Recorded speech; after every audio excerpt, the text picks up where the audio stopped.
से हम अपना बचपन का एक्सपीरियंस बता रहे हैं। जब हम बचपन में हम लोग भी बीपीएल कैटेगरी में थे तो राशन की दुकान पे जाते थे, तब हमें जो है कम अनाज दिया जाता, केरोसिन ऑयल भी उस समय मिलता था, अगर 2.5 लीटर तेल था तो 2.25 इस तरह से मिलता था। तब हम परेशान थे कि किसको शिकायत करें, तब हमें पता नहीं था कि एसडीओ या एसडीएम को करना है।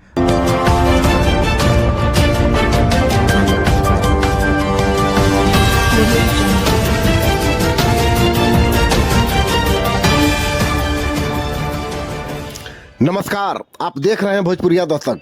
अभी अभी आपने सुना, ये आईएएस अधिकारी विक्रमगंज के अनुमंडलाधिकारी अनिल बसाक हैं।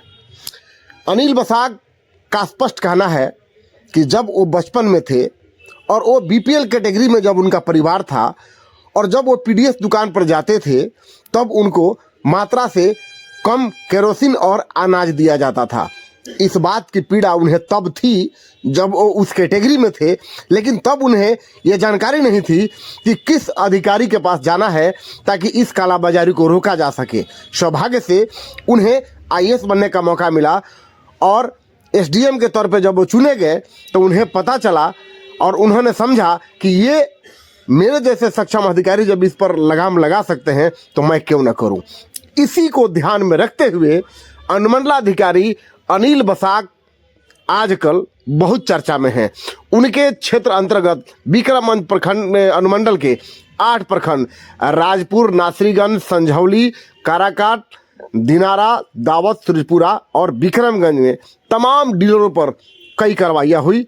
कितनों के दुकान को निरस्त कर दिया गया और कितनों को वार्निंग देकर के सुधर जाने का मौका दिया गया है।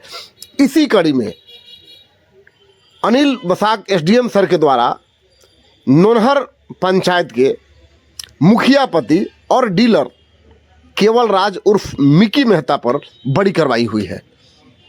उन पर कई जुर्माना भी लगाने की अनुशंसा की गई है और उनका दुकान भी रद्द कर दिया गया है।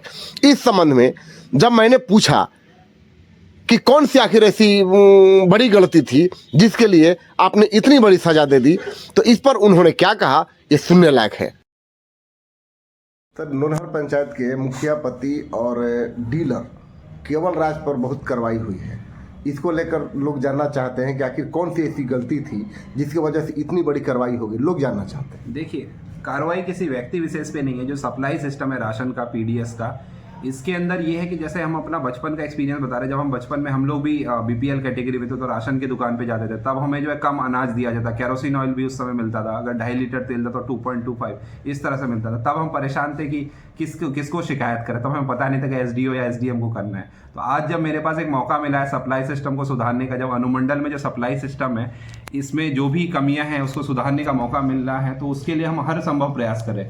इसी कड़ी में जो लोग भी दोषी पाए जा रहे हैं, जिन पे भी हम लोग बहुत शिकायत मिल रही है और जब इसका भी स्थलीय जांच किया और पता चला कि हाँ वाकई इनके द्वारा अनाज की कालाबाजारी की जा रही है, ग्राहकों को कम अनाज दिया जा रहा है, तो उनके ऊपर हम लोग कठोरतम कार्रवाई कर रहे हैं। इसी क्रम में बहुत सारे डीलर्स पे हुआ है, चाहे सीओ बहार हो, मानी हो विक्रमगंज का, चाहे हम लोग सूरजपुरा में जैसे बताया ही, राजपुर में भी हमने किया है। इस तरह से जारी है कार्रवाई, ठीक है। शिवपुर में हमने किया है और जो उसी क्रम में एक नोनहर भी है। तो ऐसा कोई व्यक्ति विशेष से हमें कोई समस्या नहीं है। जो लोग दोषी पाए जा रहे हैं उनको सुसंगत जो धाराएं है कानून है उनके तहत किया जा रहा है। जैसे एसेंशियल कमोडिटीज एक्ट है, कंट्रोल ऑर्डर है, आईपीसी के धाराएं हैं, उनके तहत किया जाता है। जो सीआरपीसी की जो धारा लगी 107 नोनहर के मुखिया पति जी, जो तथाकथित मुखिया पति जी है, ऐसा तो कोई पद होता नहीं है हमारे संविधान या कानून के हिसाब से मुखिया पति, लेकिन जो तथाकथित है केवल राज या मिक्की जी जिनका नाम है, तो उनके ऊपर इसीलिए हुआ 107 की कार्रवाई सीआरपीसी की धारा के तहत, क्योंकि उनके खिलाफ जो है बीडीओ साहब और सूरजपुरा साहब ने दोनों ने ज्वाइंट प्रतिवेदन दिया। अगर हमारे 2 लेवल 8 के कर्मी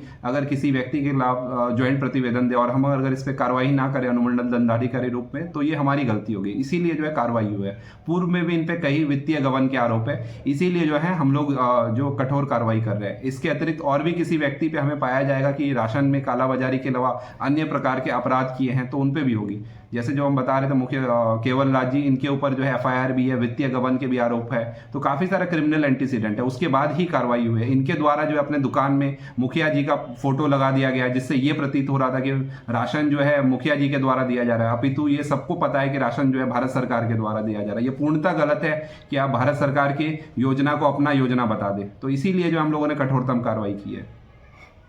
हाँ, आगामी लोकसभा चुनाव को देखते हुए और जो पर्व त्योहार है हमारे, महाशिवरात्रि हो चाहे रामनवमी हो, इन सब को देखते हुए हम लोग सीआरपीसी की धारा 107, 110 के तहत जो है निरोधात्मक कार्रवाई कर रहे हैं। थाना प्रभारी लोगों से हमें बहुत सारे आवेदन प्राप्त हो रहे हैं जिसमें जो है बॉन्ड भरवाने के लिए कई सारे नाम दिए गए। तो हम जो है बहुत सारे लोग जो संदिग्ध है, जो भी अपराध कर सकते हैं, शांति भंग कर सकते हैं, उनसे बॉन्ड भरवा रहे हैं। इसी के अलावा जो है जिला पदाधिकारी महोदय जी से ये भी कहा गया है कि हमें जो है सीसीए का प्रस्ताव देना है, थाना प्रभारी लोग हम लोग मिलकर देंगे, तो उसमें भी हम लोग प्रस्ताव देंगे कुछ। अभी के लिए हम लोग सीआरपीसी की धारा 107 के तहत जो मेरे स्तर से कार्रवाई होगी वो हम लोग कर रहे हैं। कैंप मोड में जो है इन पे कार्रवाई होगी, बॉन्ड भरवाया जाएगा ताकि शांति व्यवस्था बनी रहे और हम लोग शांतिपूर्ण तरीके से चुनाव और अपने त्योहार मना पाए। 15 लाख का बॉन्ड सब ज्यादा नहीं हो गया? नहीं, कुछ लोगों पे ही किया गया है। जैसा मैंने पहले ही बताया था, वो इसलिए किया गया क्योंकि 2 हमारे लेवल 8 के पदाधिकारी जब लिख के दे रहे हैं और सीआरपीसी की जो धारा है 107 उसमें अलाउड है कि बॉन्ड की मात्रा, अमाउंट कितना वो हम डिसाइड करें। तो जब हमें ग्रेवियस लग जाता है या बहुत ही सीरियस मैटर लगता है तो उस केस में जो है हम लोग बॉन्ड का अमाउंट बढ़ा देते हैं और सिक्योरिटी भी बहुत ही ज्यादा सख्त रखते हैं। ठीक है। आईएएस अधिकारी और बिक्रमगंज के एसडीएम अनिल बसाक ने स्पष्ट रूप से कहा कि उन्होंने जो पीड़ा बचपन में झेली है, मैं नहीं चाहता कि उस पीड़ा को लोग झेलें, और मुझे जब इसका अधिकार मिला है तो मैं लोगों के साथ न्याय क्यों न करूं। भोजपुरिया दस्तक के माध्यम से जन जन तक पहुंचाने की जो मुहिम है हमने इसलिए दिखाया है ताकि कुछ लोग ये न समझ पाए कि किसी को व्यक्तिगत रूप से टारगेट किया गया है या किसी पर खास रूप से कोई कार्रवाई की गई है, बल्कि ये सार्वजनिक है और सभी के लिए हो रहा है। अगर ऐसे ही खबरों को देखने का आप शौकीन हैं तो भोजपुरिया दस्तक के यूट्यूब चैनल को सब्सक्राइब कर लीजिए। फेसबुक से देख रहे हैं तो फॉलो जरूर कर लीजिए, कमेंट करिए और शेयर करके और हौसला को बढ़ावा दीजिए। देखते रहिए भोजपुरिया दस्तक।